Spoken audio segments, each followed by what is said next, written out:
আসসালামু আলাইকুম দর্শক বন্ধু, আশা করছি আপনারা সবাই ভালো আছেন।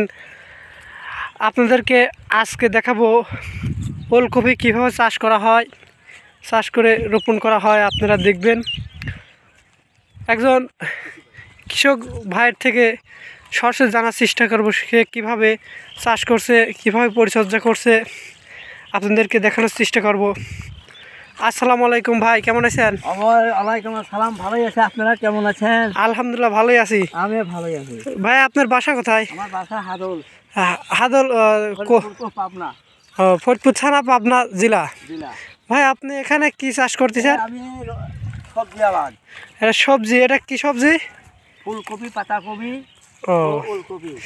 এখানে প্রায় আমার 1 একর জমি আছে। ও 1 একর জমি সব কিছু কিছু লাগাইছি। তাতে কয় হাজার চারা রোপণ করছেন? নিম্ন 5,000।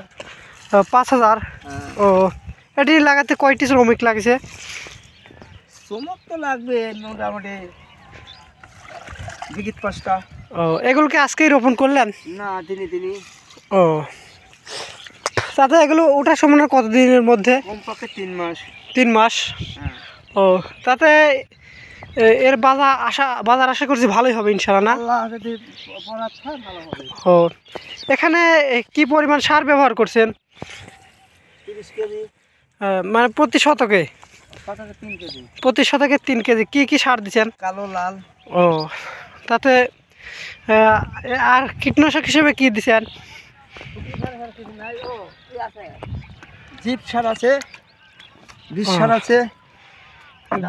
বিষ সারে যে আপনি যে সোজাসুজি দেখাচ্ছে, এটি কি দিয়ে করছেন?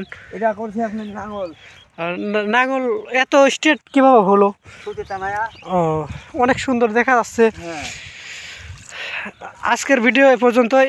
আবার পরবর্তী ভিডিওটি দেখার জন্য সবাইকে চ্যানেলটি সাবস্ক্রাইব করে পাশে থাকার জন্য সবাইকে ধন্যবাদ। আপনারা সবাই ভালো থাকবেন।